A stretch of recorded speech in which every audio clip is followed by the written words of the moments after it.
कृष्णा राधे राधे। आप सभी का गीता क्लास में बहुत बहुत स्वागत है। ओम अज्ञानतिमिरन्धस्य ज्ञानञ्जनशलाकया चक्षुरुन्मिलितं येन तस्मै श्रीगुरुवे नमः।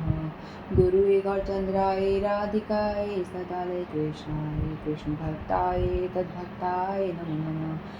नमो विष्णुपादाय राधिकाय प्रियात्मने श्रीश्रीमद्भक्तिवेदान्त नारायण पुराणे। श्री कृष्ण लीला कथनी सुदाक्षम औदार्य माधुर्यगुणक्षुतं परम वरेण्यं पुरुषमहंतं नारायणं तं रसा नमामि। श्री चैतन्य मनोभीष्टं स्थापितं येन भूतले संरूपकदामह्यं ददाति स्वपदान्तिकम् आजानुलम्बितशङ्कावदातो सङ्कीर्तनकपित्रो कमलायताक्षो विशम्भरो द्विजवरो धरं पालो वन्दे जगत्प्रियकरो करुणावतारो। नमो महावदन्याय कृष्ण प्रेम प्रदायते कृष्णाय कृष्ण चैतन्य नाम्ने गौरद्विषे नमः। हे कृष्ण करुणा सिंधो दीनबन्धो जगत्पते गोपेश गोपिका कान्त राधाकान्त नमस्तुते। तत्काञ्चन गौरांगी राधे वृन्दावनेश्वरी वृषभानुसुते देवी प्रणमामि हरिप्रिये। नीलाचल निवासाय नित्याय परमात्मने बलभद्र सुभद्राभ्यां जगन्नाथाय ते नमः। वाञ्छाकल्पतरुभ्यश्च कृपा सिन्धुभ्येव च पतितानां पावनेभ्यो वैष्णवेभ्यो नमो नमः। हरे कृष्ण कृष्ण कृष्ण हरे हरे, हरे राम राम राम हरे हरे। हरे कृष्ण कृष्ण कृष्ण हरे हरे, हरे राम राम राम हरे हरे। मैं सर्वप्रथम अपने परम आराध्यतम गुरुपाद पद्मनिधि लीला प्रवेशम विष्णुपाद अष्टोत्तरशत भक्ति वेदांत नारायण गोसाई महाराज जी के श्री चरणों में अनंत कोटि दंडवत प्रणाम करती हूँ। तत्पश्चात समस्त रूपानुगुरु परंपरा के चरणों में मेरा अनंत कोटि दंडवत प्रणाम। आप सभी को मेरा यथायोग्य प्रणाम स्वीकार। हरे कृष्ण। तो हम सभी श्रीमद् भगवद गीता का अध्ययन कर रहे हैं। हम 8वें अध्याय में हैं और अभी तक के हमने 10 श्लोक पूरे कर लिए थे। तो 10वें श्लोक में भगवान ने बताया था योग मिश्रा भक्ति के विषय में भगवान बात कर रहे थे। यानी जो अष्टांग योगी की बात हो रही थी, जो अपने लास्ट स्टेज तक पहुंचता है ना, अष्टांग योग के माध्यम से वो भक्ति को प्राप्त करके फिर वो भगवत प्राप्ति करता है। तो उसने बताया था कि वो जो अष्टांग योगी है, अपना योग के जो उसने आजीवन उसका अभ्यास करा है, तो अपने भवों के बीच मध्य में जो आज्ञा चक्र होता है, अपने प्राणों को वहाँ तक लेके आता है, फिर वहाँ से फिर वो अपने ऊपर मस्तिष्क में लेके जाता है। यानी ब्रह्म रुद्र कहते हैं उसको, वहाँ तक लाके फिर वहाँ से अपने प्राणों को वो भगवान का स्मरण करते हुए प्राण को त्यागता है। आगे वाले श्लोक में देखते हैं। यदक्षरो वेद विदो वदन्ति विशन्ति यत्तयो वीतरागा यदिच्छन्तो ब्रह्मचर्यं चरन्ति तते पदं संग्रहेण प्रवक्ष्ये। यदक्षरं वेदविदो वदन्ति विशन्ति यत्तयो वीतरागा यदिच्छन्तो ब्रह्मचर्यं चरन्ति तते पदं संग्रहेण प्रवक्ष्ये।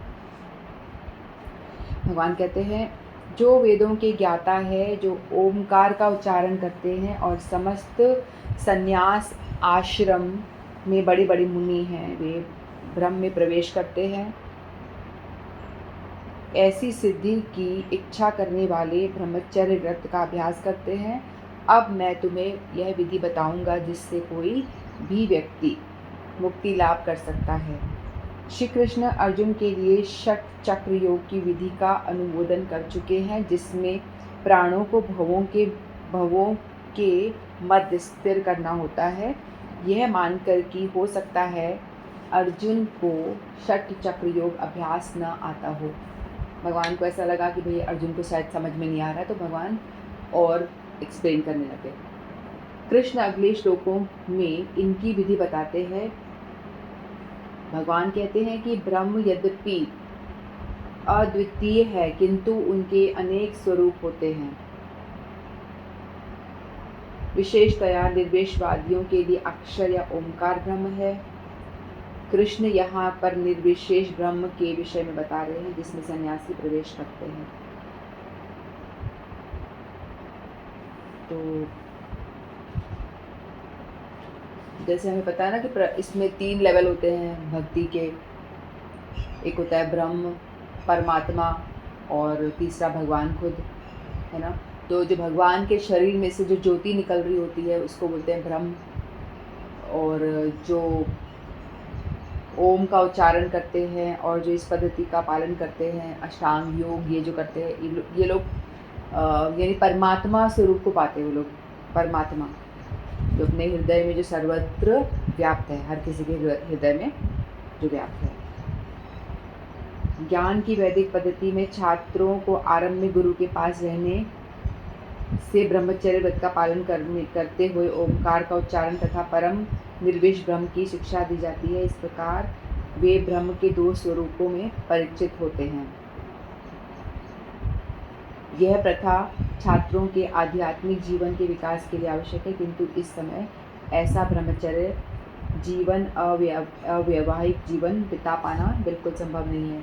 विश्व या सामाजिक ढांचा इतना बदल चुका है कि छात्र जीवन के प्रारंभ से ब्रह्मचर्य जीवन बिताना संभव नहीं है। तो यहाँ बताया कि जैसे कि हम ये अष्टांग योग है, कोई भी योग का पालन करते हैं, तो इसमें तो पहले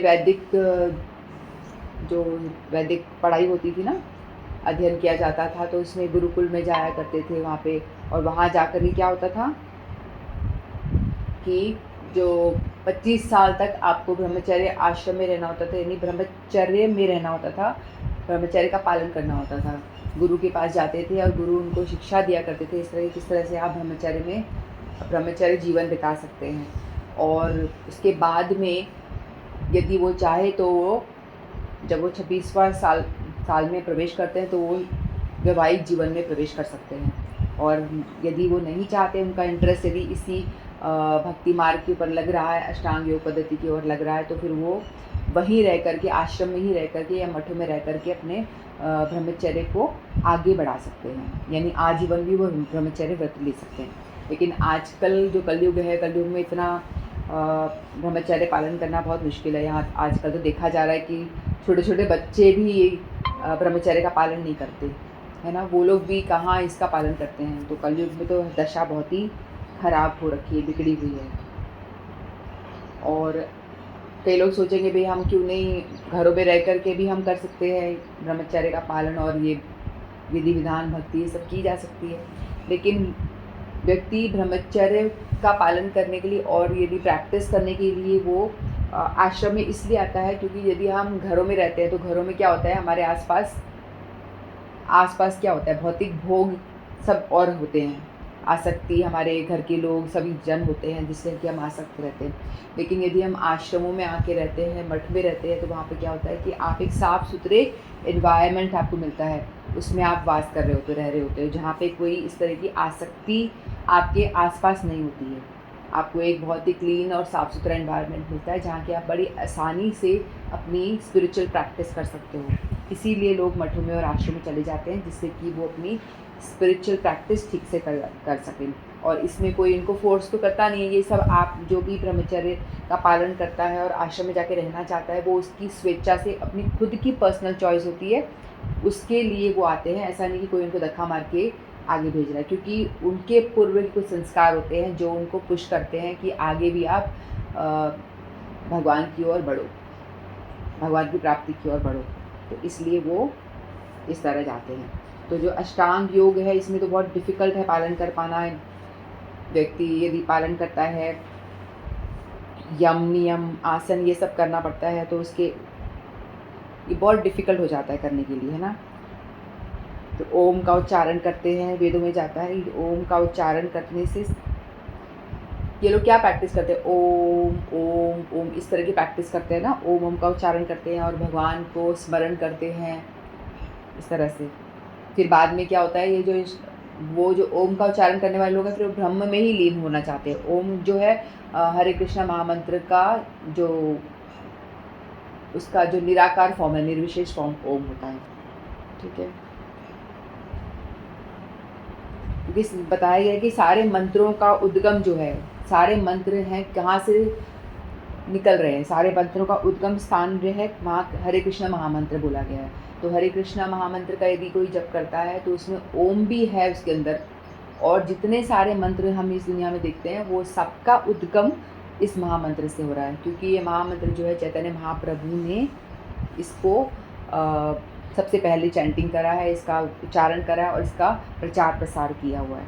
ठीक है, तो जो ये महामंत्र है भगवान ने देखा भी अष्टांग योग की विधि जो है, हमको ना तो इतना क्लीन इन्वायरमेंट मिलता है और हम इतने आसानी से भगवान का ना ऐसा स्थान मिल पाता है कि हम अपने अच्छे से बैठ करके भगवान की प्रैक्टिस कर सकें और योग में इसमें अपना ध्यान लगा पाएँ। डिफ़िकल्ट है ना ये, तो इसीलिए चैतन्य महाप्रभु ने बोला कि भाई ये सब छोड़ो, तुम्हारे लिए ये इतना प्रैक्टिकल नहीं है, कलयुग के लोगों के लिए इतना प्रैक्टिकल चीज़ नहीं है, आप नहीं कर पाओगे।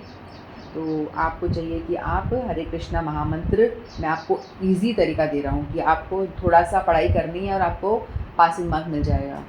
थोड़ी सी आप पढ़ाई करोगे पासिंग मार्क मिल जाएगा आपको, लेकिन यदि आप ये सब कर रहे हो तो इसमें आपको बहुत ज़्यादा टाइम लगता है और बहुत मेहनत लगती है, बहुत मुश्किल होता है इसे छोड़ना। ठीक है, यदि आप घर में रहकर ये आसक्ति रहित होकर रह पा रहे हो तो आप घर में रहकर भी योग का प्रैक्टिस कर सकते हो, मतलब आप योगी ही समझो कि आप कर सकते। लेकिन ये बहुत डिफ़िकल्ट है आसक्ति हटाना, क्योंकि हमारा मेन उद्देश्य क्या है कि अपनी आसक्ति को त्यागना है ना, क्योंकि आसक्ति त्यागना बहुत मुश्किल है। जैसे कि हम लोग कोई ट्रेन में सफ़र कर रहा है, AC डब्बे में बैठा हुआ है, आराम से कंफर्टेबली बैठा हुआ है, लेकिन उसका डेस्टिनेशन जैसे ही आने वाला है, मान लो उसको बॉम्बे उतरना है, तो जैसे ही उतरने वाला होता है और ट्रेन जो है वहीं तक जा रही है, तो भी हम लोग पहले से ही देखना शुरू कर देते हैं ना कि भाई बम्बई आ गया कि नहीं। मुंबई जैसे ही आने वाला होता है नेक्स्ट स्टेशन, पहले से ही हम लोग क्या करते हैं, अपना सारा पैक कर लेते हैं, जो भी सामान बिखरा होता है उसको अच्छे से पैकिंग करके रेडी हो जाते हैं और चप्पल वगैरह पहन करके बाहर दरवाजे तक भी आ जाते हैं। अपना AC वाला कंपार्टमेंट जहाँ बड़े कंफर्टेबली बैठे उसको छोड़ करके हम बाहर दरवाजे तक भी आके खड़े हो जाते हैं, जैसे ही हमारा स्टेशन आएगा हम उतर जाएंगे। ऐसा करते हैं ना, लेकिन हालांकि वो ट्रेन आगे जा भी नहीं रही है तो भी हमें जल्दी होती है कि फटाफट उतर जाए, है ना। और वैसे ही उस कंपार्टमेंट में जो काम करने वाले होते हैं वो भी आके फटाफट अपना कंबल चंबल वो मोड़ना शुरू कर देते हैं, सब तैयारी कर लेते हैं। तो उसी तरह से वो तैयारी में है कि हमें उतरना है, स्टेशन से उतरना है, तो पहले से वो प्रिपेयर हो जाता है। तो इसी तरह से हम लोग भी क्या हैं, इस भव सागर में हम लोग यहाँ पर ट्रैवल कर रहे हैं और हम लोगों को भी उतरना है। कहाँ उतरना है, हम लोगों को भगवत धाम जाना है, तो उसकी तैयारी हमें पहले से करनी पड़ेगी। तो पहले से हमको हर रोज़ हमें अभ्यास करना पड़ेगा, रोज़ हमें चैंटिंग वगैरह ये सब जो भी हमारा साधना भक्ति हमने जो ली है, रोज़ भगवान नाम जाप करो, भगवद गीता भागवतम ये सब पढ़ना है। तो ये सारे भक्ति के अंगों का पालन करके हमको प्रैक्टिस करना है, अपने आप को तैयार रखना है कि जैसे ही हमारा ट्रेन उतरे, स्टेशन पे आए, यानी जब मृत्यु काल आए तो हम फट से हम बड़ी आसानी से शरीर को त्याग करके भगवत धाम जा सके, क्योंकि तैयारी होगी तो आप लास्ट में हमारा मुंह से भगवान का नाम आ जाएगा, है ना, अनायास ही आ जाएगा। तो हमें चाहिए कि हम आसक्ति को छोड़ने का प्रयास करें। नेक्स्ट श्लोक लेते हैं 12।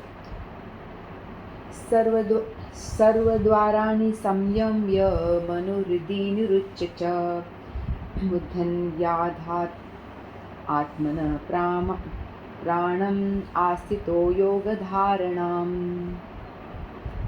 समस्त इंद्रिय क्रियाओं से विरक्ति को योग की स्थिति, योग धारणा कहा जाता है। इंद्रियों के समस्त द्वारों को बंद करके तथा मन और हृदय में और प्राण वायु को सिर पर केंद्रित करके मनुष्य अपने को योग में स्थापित करता है। ये अष्टांग योगी की बात भगवान अभी कर रहे हैं। 2-3 श्लोकों में भगवान इसी के विषय में बता रहे हैं कि वो किस तरह से करता है, लेकिन उसके लिए बहुत ही मेहनत है ना, कि आप पहले अपने इंद्रियों को कंट्रोल करने के लिए बोला गया है। सारी इंद्रियां हैं, सबको कंट्रोल करो, यानी बाहर से आपको अपने बल से कंट्रोल करना है, अपने प्रयास से कंट्रोल करना पड़ेगा। इस श्लोक में बताई गई विधि से योग अभ्यास के लिए सबसे पहले इंद्रिय भोग के सारे द्वार बंद करने होते हैं। यह प्रत्याहार तथा इंद्रिय विषयों में इंद्रियों को हटाना कहलाता है। इसमें ज्ञानेंद्रिय नेत्र, कान, नाक, जीभ तथा स्पर्श को पूर्णतया वश में करके इन्हें इंद्रिय तृप्ति से लिप्त नहीं होने दिया जाता। इस प्रकार मन हृदय में स्थित परमात्मा पर केंद्र होता है और प्राण वायु को सिर के ऊपर तक चढ़ाया जाता है, जिसका विस्तृत वर्णन 6ठे अध्याय में हो चुका है। किंतु जैसा कि पहले कहा जा चुका है, अब तक विधि व्यवहारिक नहीं है। इससे उत्तम विधि है कृष्ण भावनामृत। यदि कोई भक्ति में अपने मन को कृष्ण में स्थिर करने में समर्थ होता है तो उसके लिए अविचलित दिव्य समाधि में बने रहना सुगम होता है। तो जैसे कि हमने अष्टांग योग में पढ़ा था ना, यम, नियम, प्रत्याहार, आसन, धारणा, ये सब जो हमने अलग अलग अंग, योगा के अंग बताए गए थे। तो आजकल के टाइम में क्या होता है, लोग योग करते हैं, योगा तो करते हैं, है ना, लेकिन वो क्या करते हैं, आसन लगाते हैं, प्राणायाम करते हैं, 2 चीज़ करते हैं। और करते क्यों हैं, जिससे कि वो, यदि किसी को डिप्रेशन हो रहा है, मेंटली बहुत स्ट्रेस है, तो लगता है कि भाई क्या करें, तो थोड़ा योगा कर लेते हैं। तो वो योग करके ओम इस तरह से करता है तो उसको बड़ा थोड़ा सा स्ट्रेस उसका रिड्यूस हो जाता है, उसका स्ट्रेस फ्री हो जाता है, तो उसको अच्छा लगता है, बहुत अच्छा फील होता है। तो वो योगा करता है, उसका मकसद होता है या अपने आप को स्ट्रेस फ्री करे या अपना वेट रिड्यूस करे या फिट एंड फाइन रहने के लिए बॉडी को। लेकिन वो योगा करता है, फिट हो जाता है, फाइन हो जाता है, उसके बाद वो क्या करता है, दोबारा से भोग करना शुरू करता है। यानी आजकल के टाइम में जो योगा कर भी रहा है तो उसका उद्देश्य ये है और अधिक भोग करना। जो भोग नहीं कर पा रहा है वो योगा करके अपनी बॉडी को फिट कर लेता है, तो उसके बाद में दोबारा से वो भोगों में डूबता है ना। लेकिन यहाँ बताया गया जो ये अष्टांग योगी की पद्धति है, इसका जो मेन उद्देश्य ये है कि हम योग के नियम का पालन करें, इनके जो अंग है इनका पालन करने के बाद में लास्ट जो है ध्यान, धारणा, समाधि, यहाँ तक पहुँचना। तो कलयुग में जो योगा चल रहा है हमारे देश में और हर संसार में सब जगह, उनका सिर्फ उद्देश्य आसन, प्राणायाम, स्वस्थ रहो, शरीर को फिट करो और भोग में आसक्त हो जाओ, फिर बीमार होते तो फिर योगा करो, यानी और अधिक आसक्ति को बढ़ा रहा है कि नहीं। लेकिन हम लोगों को जो ये मेन उद्देश्य बताया गया है, पहले जो लोग करते थे वो लोग ये सारे यम नियम कोई पालन नहीं करता, इनका नियम का कोई पालन नहीं करता। नियम है कि आपको आहार शुद्ध होना चाहिए, लेकिन वो कोई ध्यान नहीं देता, सब कुछ चल रहा है, जो भी आ रहा है प्लेट में सब जा रहा है अंदर, है ना। प्रत्याहार यानी हमारी इंद्रियां जो हैं, जो हमारी 5 ज्ञानेंद्रियां हैं, इनसे हम जो आहार कर रहे हैं इन पे ध्यान देना चाहिए। हम लोग सिर्फ मुंह से ही आहार नहीं करते, हम खाना खा रहे हैं वही एक आहार नहीं है, हमारी हर एक इंद्रियां आहार कर रही हैं, हर एक इंद्रियां हमारी भोग करती हैं। आँखों को अच्छा दृश्य देखने को चाहिए, तो देखो जो एक अष्टांग योगी है वो क्या करेगा, उसके लिए बहुत टफ हो जाता है, क्योंकि वो अपने प्रयास से अपने आप को कंट्रोल करके अपने इंद्रियों को वश में करना, बाहरी रूप से वश में करने का प्रयास करता है कि मैं गलत नहीं देखूं, नहीं सामने रसगुल्ला पड़ा है, नहीं मुझे अच्छा नहीं खाना, मेरे को अपने आप को कंट्रोल करना है। और वहीं जो भक्तों का वो क्या बोलेगा, रसगुल्ला दिख रहा है तो बोलेगा लाओ इधर लाओ, और उसको भगवान को खिला देगा, फिर खुद खा जाएगा आराम से। तो भक्ति वाला जो प्रोसेस है बहुत ईजी है, वो अपनी इंद्रियों को इतना अधिक कंट्रोल नहीं करते हैं, वो बस अपनी इंद्रियों को भगवान की सेवा में लगा देते हैं, इतना फ़र्क है। और अष्टांग योगी अपने प्रयास से बाहर से अपनी इंद्रियों को वश में करेगा, नहीं मेरे को गलत नहीं देखना है, गलत नहीं सुनना है, किसी के बारे में उल्टा सीधा मुझे सुनना नहीं है, बहुत मेहनत लगती है उसमें। यदि जो इसको करने में सफल हो पाता है बाहरी रूप से, फिर वो धीरे धीरे अपने अंदर वो प्राणों को ऊपर लेके आता है, आज्ञा चक्र में लेके आता है, भगवान का स्मरण थोड़ा करते करते करते फिर बाद में वो अपने प्राणों को मस्तिष्क के ऊपर से प्राण को त्याग देता है, इस तरह से करता है। तो ये जो विधि बताई गई है योगा की बहुत टफ है, इसके लिए बहुत मेहनत है, बहुत मुश्किल है करना। इंद्रियों से अपने आप को कंट्रोल करना, इंद्रियां और मन जो हैं, इंद्रियां मन को वश में करके भोग से दूर हटना तो बहुत डिफ़िकल्ट काम है ना। तो जो योगी ऐसा कर पाता है वही भगवान को प्राप्त कर पाता है ना। लेकिन इस जो साधना ये प्रॉपर तरीके से कोई बहुत ही विरला कर पाता, नहीं तो योग वाले भी बीच में ही हट जाते हैं, फिर अपना वो क्लासेस खोल के बैठ जाते हैं, ये सब कर लेते हैं जो आजकल हम देख रहे हैं। उनका तो योग का उद्देश्य भी नहीं पता कि योगा क्यों प्रचलन में आया, ये उद्देश्य जानते भी नहीं वो लोग तो, ठीक है। इसलिए भगवान ने बताया कि बहुत अच्छा यही है कि हम कलयुग के जीवों के लिए, ना इतनी हमारी उम्र है, ना हमारा पेशेंस है, ना कोई कंट्रोल पावर है, कुछ भी नहीं है, तो भगवान ने बताया भाई तुम्हारे लिए सूटेबल तो है हरि नाम, ठीक है। गोलोक प्रेम धन हरि नाम संकीर्तन, जो गोलोक का जो प्रेम धन है ये हरे कृष्णा महामंत्र, ये वहाँ से आया है। चैतन्य महाप्रभु गोलोक से आए हैं, राधा कृष्ण मिलके एक हुए हैं, तो वो गोलोक से आए हैं, गोलोक उनका रहने का निवास स्थान है, तो वहाँ से वो आए हैं।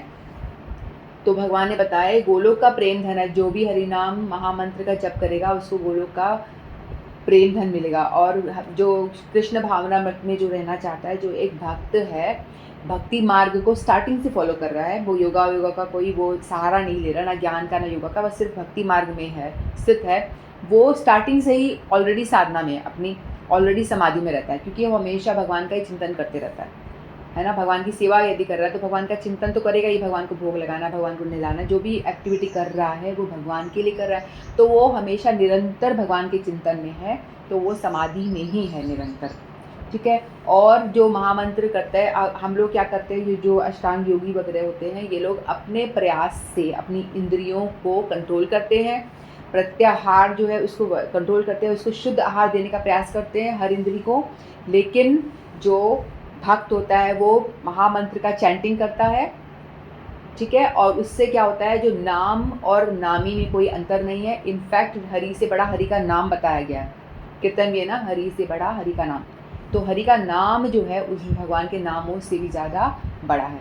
भगवान के नाम ने कितने लोगों का उद्धार किया है। द्रौपदी ने नाम पुकारा, भगवान आ गए, भगवान साड़ी के फॉर्म में आ गए। गजेंद्र ने कथा, यदि आपको पता हो तो, गजेंद्र ने भगवान का नाम स्मरण किया तो भगवान प्रकट हो गए। यदि भगवान के नाम ने कितने लोगों को तारा है, हमें शास्त्रों में बहुत उदाहरण देते हैं। इनफैक्ट अजामिल की कथा हम सुनते हैं तो उसमें अजामिल ने तो भगवान को नाम लिया, लेकिन तो भी उसने अपने पुत्र को बुलाया, लेकिन जो नाम था वो भगवान का था। नारायण नाम नारायण विष्णु भगवान का था, इसीलिए नारायण का था, इसीलिए भगवान तो भी आ गए बचाने के लिए, क्योंकि नाम में इतना पावर है। तो इसीलिए बताया गया है कि यदि आप नाम का जप करोगे तो आपकी इच्छाएं जो है, देखो आपकी इच्छाओं को अंदर से वो ख़त्म कर देंगे, इच्छाओं का नाश करेंगे। यदि आप बाहर से अपने आप को कंट्रोल कर रहे हो लाइक अष्टांग योगी, तो वो अपने आप को कंट्रोल करेगा। उसके पास पैसा भी है, सामने भोग की सामग्री भी है, वो कार लेना चाहता है, सामने कार भी है, उसके पास पैसा भी हो तो ले लेगा, वो वस्तु खरीद लेगा। लेकिन यदि आपके पास में आपने अंदर से अपने आप को संतुष्ट कर लिया, नामों का उच्चारण कर करके नाम जप कर करके आपके अंदर से आपने इच्छाओं को मार दिया, तो भले ही वो BMW खड़ी रहे, आपको लगेगा ही नहीं मुझे चाहिए, आपको लगेगा तुच्छ है, क्या है ये। आपकी नज़र, आपका नज़रिया ऐसा हो जाए इसमें है क्या, सब नष्ट हो जाने वाला है, तो उसकी दृष्टि ऐसी हो जाएगी, कुछ इच्छा रहेगी ही नहीं, कुछ और चाहिए, भोग करने की इच्छा ही खत्म हो जाएगी। क्योंकि भगवान का नाम इतना पावरफुल है, यदि आपके हृदय में जाता है तो आपकी जितनी भी इच्छाएं हैं उसको नाश कर देता है। तो इसीलिए भगवान ने चैतन्य महाप्रभु ने बताया कि हम लोगों को ये तुच्छ जो भोग है उसको त्याग करके हमें भगवान के नाम को पकड़ना चाहिए, और ये नाम ही आपका सारा काम कर देगा। मतलब आपको कोई प्रयास नहीं करना है, सिर्फ आपको एक ही काम कर रहा है, छोटा सा, नाम जप लो भाई, ज़बरदस्ती से अपने आप को पुश करके धक्का मार के नाम जपो, इतना तो करना पड़ेगा आपको। अपने आप को प्रेशराइज करके, किसी का मन नहीं करेगा, किसी का मन नहीं करेगा कि यार मूवी चल रही तो मूवी देख लूँ, नाम कौन करेगा, छोड़ो, मूवी में आनंद आ रहा है। हम लोग को मूवी देखने में क्यों इतना आनंद आता है, हम लोग का बुद्धिपूर्वक हमको लगता है कि इसमें क्या चल रहा है, स्टोरी क्या चल रही है, हीरो के साथ हीरोइन, और ये इसकी सस्पेंस, और ये इसका पिता कौन है, ये हम लोग कितनी इजीली रिलेट कर लेते, सब समझ जाते हैं। क्यों? क्योंकि हमारा बड़ा अभ्यास है, पूर्व जन्मों में भी हम ये मूवी देखते आए हैं और यही सब अभ्यास हमारा बना हुआ है, तो हमें बड़ा मज़ा आता है और हम फटाफट सीख लेते हैं। हमारा इनफैक्ट यदि आप पिक्चर देख रहे हो, कोई आपको बुला भी रहा होगा ना नाम से, तो आपका ध्यान ही नहीं जाएगा, क्योंकि आप इतनी समाधिष्ट होकर के वो चीज़ कर रहे हो जिसका आपको अभ्यास है। क्योंकि आप समाधि में हो, मूवी की समाधि में हो, तो आपको दूसरा चाहे कितना ही बुलाया आपको समझ में नहीं आएगा, सुनाई नहीं देगा। इसीलिए हम लोगों को भी चाहिए कि हम ये तुच्छ वाली जो समाधि इसको तोड़ के जो रियल समाधि है, जो हमको भगवत धाम ले जा सकती है, उस समाधि में घुसने का प्रयत्न करना चाहिए। यदि हम अभ्यास करेंगे, हमें आज मालूम पड़ा तो आज से अभ्यास शुरू कर देंगे, तो धीरे धीरे हम भी उस स्थिति तक पहुंच पाएंगे और हमें समझ में आएगा कि भाई इसमें वो टेस्ट क्या है। जो ये लोग बाकी गुरुवर्ग लोग इतना करते हैं, इनको आनंद आता है, इनको तो कुछ चीज़ चाहिए ही नहीं, क्यों, क्या आनंद आ रहा है इनको ऐसा, वो हमें तभी समझ में आएगा जब हम इस समाधि में जाने का प्रोसेस करेंगे। हमने पिछले तो रोज़ रोज़ देखी है, तभी हमको उसमें इंटरेस्ट आ रहा है ना। हर डेली हमने देखी है सॉन्ग्स, हम डेली देख रहे हैं, तभी तो प्रैक्टिस हो गई हमारी। और आज की नहीं, अनंत जन्मों की है, तो उसमें हमें ध्यान लगाना नहीं पड़ता, झट ध्यान लग जाता है, मस्त ध्यान लग जाता है। चाहे कोई ढोल मंजीरा बजा रहा हो, लेकिन आपका ध्यान मस्त लगेगा। लेकिन इसीलिए हमको समाधि रियल जो है भगवान में ध्यान लगाने की प्रयास करना चाहिए, नाम को जपना चाहिए। नाम जैसे आप सिर्फ नाम जपो, नाम स्वतः ही आपके कानों के ज़रिए आपके हृदय में जाएगा और आपके अंदर बैठे जो इच्छाएं हैं, डिज़ायर हैं, आसक्तियां हैं, इस चीज़ से आसक्ति, ये चाहिए, वो चाहिए, ये वाला भोग चाहिए, ये सारा ये दो, ये सब ख़त्म करेगा। अंदर आपकी डिज़ायर्स का नाश करेगा। आपके अंदर क्रोध, मोह, जो भी है, जो भी अवगुण है, उन सबको धीरे धीरे वो क्लीन कर देगा और आपके हृदय में भगवान के बैठने योग्य स्थान बना देगा। भगवान आना चाहते हैं तो भगवान पहले अपनी सफाई करेंगे ना, कहाँ बैठे हैं, जगह ही नहीं है, इतना गंदगी भरी हुई है, तो भगवान खुद ही आते हैं बेचारे। नाम लोगे तो भगवान खुद ही सफाई शुरू कर देते हैं आपके हृदय की, कि खुद ही बैठने की जगह बना लेते हैं। लेकिन आप वो भी नहीं लोगे तो भगवान कैसे अपना काम भी नहीं कर पाएंगे, क्योंकि आपको इतना तो करना पड़ेगा। श्रवण कीर्तन बहुत ज़रूरी है। जितना श्रवण करोगे, जितना आप सुनोगे, बोलोगे, उतना ही आपका हृदय क्लीन होगा। हृदय क्लीन होगा तो वहाँ पे भगवान तभी विराजमान होंगे। जैसे गुंडीचा मंदिर का मार्जन हुआ था ना, इसीलिए तो कर रहे थे, चैतन्य महाप्रभु खुद कर रहे थे कि भगवान यहाँ विराजेंगे, जगन्नाथ जी आके यहाँ विराजेंगे, तो मैं खुद क्लीन करूँगा, मुझे सेवकों से नहीं कराना, मुझे खुद से क्लीन करना है। तो इसी तरह से हमको अपना गुंडीचा रूपी हृदय का मार्जन डेली करना है। घर को नहला दिया, शरीर को नहला दिया, अपना श्रृंगार कर लिया, सब कुछ कर लिया, लेकिन जो हमारा हृदय है उसे कौन मार्जन करेगा। जो हमारी आत्मा जहाँ तड़प रही है, अंदर बैठी बैठी दुखी है, डिप्रेशन में जा रही है, उससे कौन, उसको स्वस्थ कौन करेगा। उसको भी तो कुछ खाना दो। पिंजरे के अंदर तोता बैठा, आत्मा रूपी तोता बैठा है, तड़प रहा है और हाथ पैर मार रहा है, उसको बेचैनी हो रही है, सब कुछ मिल रहा है, सोने का पिंजरा मिला हुआ है, सारे भोग मिले हुए हैं, लेकिन तो भी खुश नहीं है, क्योंकि उस पिंजरे का जो खाना है वो दो उसे। अगर वो खाएगा तभी प्रसन्नता मिलेगी, और वो खाना क्या है, भगवान का नाम। भगवान का नाम। कलयुग में हरेर नाम हरेर नाम एव केवलम, कलो नास्तेव नास्तेव नास्ते गतिरन्यथा। यानी भगवान के नाम के अलावा और कोई उपाय नहीं है। ये हर श्लोक बोला गया है, इसमें एक ही बार रिपीट करते हैं, कुछ नहीं बोलते। लेकिन ये जो श्लोक है इसमें कई बार देखो, हरे नाम 3 बार बोला है। श्लोकों में कहीं रिपीटेशन नहीं होती, लेकिन यहाँ पे 3 बार बोला है एक ही शब्द को, क्योंकि बता रहे हैं भगवान स्ट्रेस दे के, भाई जीव समझ जा, इग्नोर मत कर मेरी बातों को। मैं भगवत गीता के माध्यम से कह रहा हूँ, और मेरे जो साधुगण मैंने भेजे हैं उनके माध्यम से कह रहा हूँ। मैं खुद भी आया हूँ तर के धरती पर, और खुद भी आके मैंने यही प्रचार प्रसार किया है, तो भी नहीं समझ रहा, तो भाई तेरा मैं क्या करूँ, मैं तेरे को कैसे बताऊँ। मैं खुद आ गया, मैंने भक्त बन के दिखा दिया, ऐसे हाथ ऊंचा करके नाच नाच के हरि नाम करो, नाचो गाओ, लो भगवान का नाम संकीर्तन करो। मैंने बता दिया तो भी जीव नहीं समझता। हमारे गुरुजनों को भेजा, वो समझा रहे तो भी नहीं समझता। माता पिता के तो क्या समझेंगे। मैंने कोई भी समझाता है तो जीव समझता ही नहीं है। तो भगवान जोर दे के बोलते हैं, हरेर नाम हरेर नाम हरेर नाम एव केवलम। सिर्फ हरि का नाम, सिर्फ हरि का नाम, हरि का नाम ही एक है। कलो नास्ते नास्ते नास्ते गतिरन्यथा। कलयुग में आपका जो एक कलमश है, इसे नाश करने के लिए, आपका उद्धार करने के लिए भगवान का नाम ही जप करना पड़ेगा, इसके अलावा कोई आपकी गति नहीं है, नहीं है, नहीं है, भगवान ऐसे बता रहे। तो इसलिए हम लोगों को चाहिए कि ये योग बारे में भगवान ने बताया, योगियों के विषय में बताया, लेकिन ये हमारे लिए प्रैक्टिकल नहीं है, बस भगवद गीता में है। अर्जुन ने प्रश्न पूछा तो भगवान ने उनको बता दिया, लेकिन ये चीज़ प्रैक्टिकल नहीं है हमारे लिए। जो प्रैक्टिकल है हम उसे ग्रहण करें और उसी चीज़ को हम अमल भी करते जाएं, भगवद गीता पढ़ें और साथ साथ में प्रैक्टिस भी करते जाएं, तो हमें भगवद गीता पढ़ने का पूरा पूरा फ़ायदा होगा। अन्यथा हम पढ़ेंगे और निकाल देंगे वहाँ से तो कोई फ़ायदा फिर भी होगा।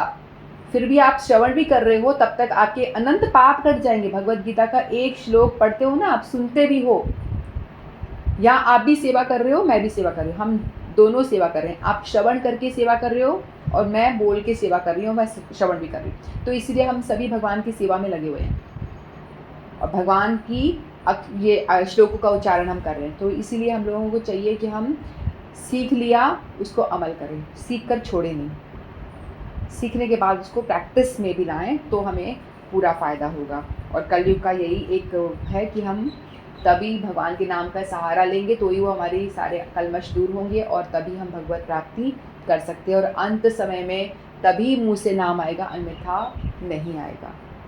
आप किसी को तोते को प्रैक्टिस करा दो राम राम जपने का, राम राम जपने का, और प्रैक्टिस दो थोड़ा कर लिया, तोते ने सीख लिया, लेकिन जब तोते को कोई शिकारी मारने आ गया मान लो कभी, तो उसको वो क्या बोलेगा, बचाओ बचाओ, ये नहीं बोलेगा, राम नहीं निकलेगा, क्योंकि प्रैक्टिस थोड़ी सी है, क्योंकि प्रैक्टिस उसको थोड़ा सा सिखा दिया तो उसने बोल लिया राम राम राम, लेकिन निरंतर तो नहीं सीखा ना उसने। तब लास्ट में जो कोई मारने भाग गया तब आपका अनकॉन्शियसली आप ये प्रैक्टिस, तब अभ्यास ये है जब आप अनकॉन्शियसली मुंह से आपके निकले भगवान का नाम, तो उसे कहेंगे अभ्यास।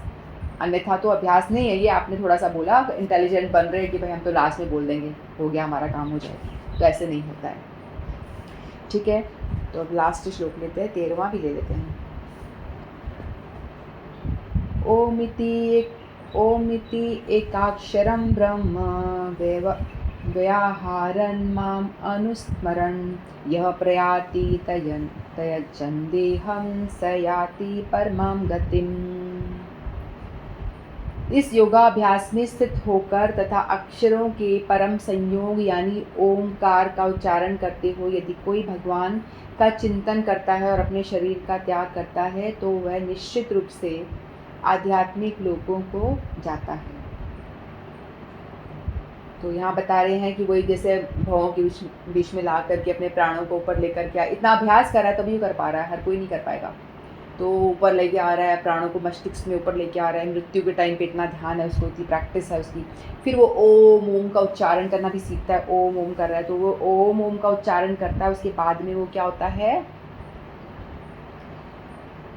यदि भगवान का चिंतन करते करते ओम उच्चारण करते करते वो अपने शरीर को त्यागता है तो वो क्या कहाँ जाता है, वो ब्रह्म में जाता है, ब्रह्म में लीन होता है। यहाँ स्पष्ट उल्लेख हुआ है कि ओम ब्रह्म तथा भगवान कृष्ण परस्पर भिन्न नहीं हैं। जो हमने बताया ओम ब्रह्म और भगवान तीनों अलग नहीं हैं, क्योंकि भगवान ही जो हैं जो चतुर्भुज विष्णु फॉर्म में, चतुर्भुज फॉर्म में सभी के हृदय में विराजमान हैं। ठीक है, और भगवान के शरीर से निकलती हुई जो ज्योति है उसी को कहते हैं ब्रह्म। लेकिन जो ओम का उच्चारण कर रहे हैं, तो मैंने बताया ना कि ओम का उच्चारण जो है वो हरे कृष्ण मंत्र का ही एक निराकार रूप है, मंत्र का ही निराकार रूप है। ठीक है, ओम का उच्चारण करते हुए योगी शरीर छोड़ता है या भगवान का चिंतन करता है तो भगवत धाम जाता है, ये ठीक है, लेकिन ये थोड़ा डिफ़िकल्ट है। तो ओम जो है निर्विशेष उच्चारण है और भगवान जो है वो साकार फॉर्म में है। जैसे हम लोग हरे कृष्ण महामंत्र का जप करते हैं तो हम लोग क्या करते हैं, हमारे ध्यान में कृष्ण का स्वरूप आ जाता है। कोई राम का नाम जप रहा है तो राम का स्वरूप आ जाता है। नाम जपने से जिसका नाम हम जप रहे हैं नामी का स्वरूप हमारे आगे आ जाता है, क्योंकि उनका एक स्वरूप है। लेकिन ओम का उच्चारण करेंगे हम, कब ओम करेंगे तो उससे क्या होगा, हमारे पास कोई स्वरूप नहीं आता, क्योंकि ओम जो है निर्विशेष यानी कोई उसका रूप नहीं है। ठीक है, तो वो जो लोग इसका उच्चारण करके जो प्रैक्टिस करते हैं ओम करके साधना करते हैं तो सब कुछ अच्छा है, लेकिन वो लोग कहाँ जाते हैं, ब्रह्म ज्योति में जाके लीन हो जाते हैं। ब्रह्म ज्योति में जो भगवान से शरीर से निकलती हुई ज्योति, उसमें जाकर के वो लीन हो जाते हैं, और वहाँ जाके लीन हो जाते हैं, फिर वो काफ़ी समय तक वहीं भटकते रहते हैं। फिर बाद में जैसे ही उनका समाप्त होता है पुण्य वगैरह जो भी है, तो दोबारा से धरती पे पटक दिए जाते हैं। किस तरह से मनुष्य का जन्म होता है पता है ना, बारिश के फॉर्म में फिर वो आत्मा जीव नीचे गिर जाती है ना। फिर वो कोई व्यक्ति खाता है तो उससे वो जीव फिर इस तरह से फिर गर्भाधान हो जाता है। इस तरह से वो प्रोसेस मैंने पढ़ा था पहले, ठीक है। तो इसीलिए जो निर्विशेषवादी जो हैं, ये लोग ओम ओम का उच्चारण करते हैं, वो ब्रह्म में लीन हो जाना चाहते हैं। तो यहाँ स्पष्ट उल्लेख हुआ है कि ओम ब्रह्म तथा भगवान कृष्ण परस्पर भिन्न नहीं है। ओम कृष्ण की निर्विशेष ध्वनि है, यानी निराकार ध्वनि है, कोई रूप नहीं है। लेकिन हरे कृष्ण में यह ओम सन्निहित है, यानी जो सारे मंत्र मैंने बताया ना, सभी मंत्रों का उद्गम स्थान हरे कृष्ण महामंत्र है। सबसे बड़ा मंत्र, महामंत्र नाम ही महा है ना, कि सबसे बड़ा मंत्र कहा गया है, और इसमें ओम भी है। जैसे कि 500 की नोट है, उसके अंदर 5 रुपये भी है ही ना, 500 की नोट के अंदर 5 रुपये भी होते हैं। उसी तरह से जो ओम है उसके अंदर सभी मंत्र भी है, ओम भी है, ये महामंत्र जो है इसके अंदर ओम भी है, और बाकी सारे मंत्र भी उसके अंदर हैं। तो इस युग के लिए हरे कृष्ण महामंत्र जप की स्पष्ट संस्तुति है। अतः यदि कोई हरे कृष्ण कृष्ण कृष्ण हरे हरे, हरे राम राम राम हरे हरे इस मंत्र का जप करते हुए शरीर त्यागता है, तो वह अपने अभ्यास के गुणा अनुसार आध्यात्मिक लोकों में किसी एक लोक को जाता है। तो बहुत सारे आध्यात्मिक लोक हैं, बहुत सारे वैकुंठ लोक भी हैं। जैसे जो राम राम जप रहा है वो वैकुंठ लोक जाता है, लेकिन वो वैकुंठ का नाम है साकेत। वैकुंठ यानी जहाँ कोई कुंठा नहीं है, जहाँ कोई परेशानी नहीं है, उसे कहते हैं वैकुंठ। लेकिन बहुत असंख्य वैकुंठ है। राम के जो जापक हैं वो राम के धाम वो साकेत लोग कहते हैं, उनको साकेत धाम जाते हैं। कृष्ण के जो भक्त हैं, जो महामंत्र के जप करते हैं, वो कृष्ण लोक को यानी गोलोक धाम जाते हैं, जो बताया गया है कि सर्वोच्च सबसे ऊपर वाली जो है, उससे ऊपर कुछ भी नहीं है। तो इस मंत्र का जप करते हुए शरीर त्यागता है, ये महामंत्र का जप करते हुए शरीर त्यागता है, तो वह अपने अभ्यास के गुणा अनुसार आध्यात्मिक लोकों में किसी एक लोक को जाता है। कृष्ण के भक्त कृष्ण लोक या गोलोक वृंदावन को जाते हैं। गोलोक में वृंदावन है, जो एक वृंदावन यहाँ पे भी है, वो अभिन्न वृंदावन वैसा वहाँ पे भी है, गोलोक में भी है। वहाँ भी यशोदा मैया है, वहाँ पे भी सभी सखा सखी सभी लोग, यहाँ पे सारी लीलाएँ होती हैं और निरंतर होती रहती हैं। तो सगुणवादियों के लिए आध्यात्मिक आकाश में अन्य अनेक लोग हैं, जिसमें वैकुंठ लोग कहते हैं। किंतु निर्विशेषवादी यानी जो मायावादी हैं, जो भगवान का साकार रूप का नहीं मानते, भगवान का जो ज्योति की पूजा करते हैं, ज्योति ही बोलते हैं, भगवान का कोई रूप नहीं है। भगवान तो एक शक्ति, एक एनर्जी है जो सब जगह व्याप्त है, वो एक ज्योति है। हम लोग भी मर जाएंगे, हमारी आत्मा लीन हो जाएगी। लेकिन जैसे पेड़ है, पेड़ के ऊपर हरा रंग का तोता बैठा हुआ है, तो वो तोता वहाँ पे है, वो पत्तों में मिल नहीं जाएगा। हरा पेड़ है, उस पे पत्ते में तोता बैठा है, हम थोड़ा ध्यान से देखेंगे तो दिखेगा, तोता वहाँ बना रहेगा, पत्ते भी वहाँ रहेंगे, पेड़ भी वहाँ रहेगा। लेकिन इनका ऐसा विचार है कि हम आत्मा है, परमात्मा में लीन हो जाएंगे। ऐसा होता नहीं, आत्मा कभी परमात्मा में लीन नहीं होती। आत्मा परमात्मा अलग है, आत्मा अलग है। वो आत्मा है जो ब्रह्म ज्योति में जाती है, वो ऐसे घूमती चक्कर लगाती रहती है, उसके पास कुछ काम होता नहीं। काम क्या करेगी, क्योंकि उस आत्मा ने जब वो प्रैक्टिस करी उस टाइम पे कोई सेवा तो करी नहीं, कुछ भी नहीं करा, बस ओम ओम ओम कर रहा है बैठ के, ओम ओम उस पर ध्यान लगाया, तो उसका रिजल्ट मिल गया, जाओ ओम लीन हो जाओ वहाँ पे। लेकिन वो लीन नहीं हो पाता, वो कुछ अनंत सालों तक भी वो चक्कर लगाने के बाद में फिर दोबारा धरती लोक पे आके जन्म लेना पड़ता है उनको। तो इसीलिए बेस्ट यही है कि हम ओम का अगर उच्चारण भी करते हैं इस टाइम पे, ऐसा प्रैक्टिकल भी नहीं है, ऐसा हमको शुद्ध इन्वायरमेंट भी नहीं मिलता जहाँ बैठ के साधना की जाए। तो इसीलिए बताया गया है कि हरे कृष्ण महामंत्र बेस्ट है, इसको किसी भी स्थिति में किया जा सकता है, चलते फिरते, खाते पीते, कोई नियम नहीं है। लोग कहते हैं कि खाते खाते मत करो, भी कर सकते हैं।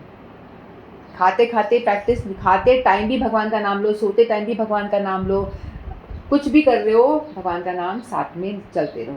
खा रहे हो तो क्या बुरी बात है, आप खा रहे हो, मुँह में अगर नाम है तो कोई बुरी बात, गलत तो है ही नहीं इसमें।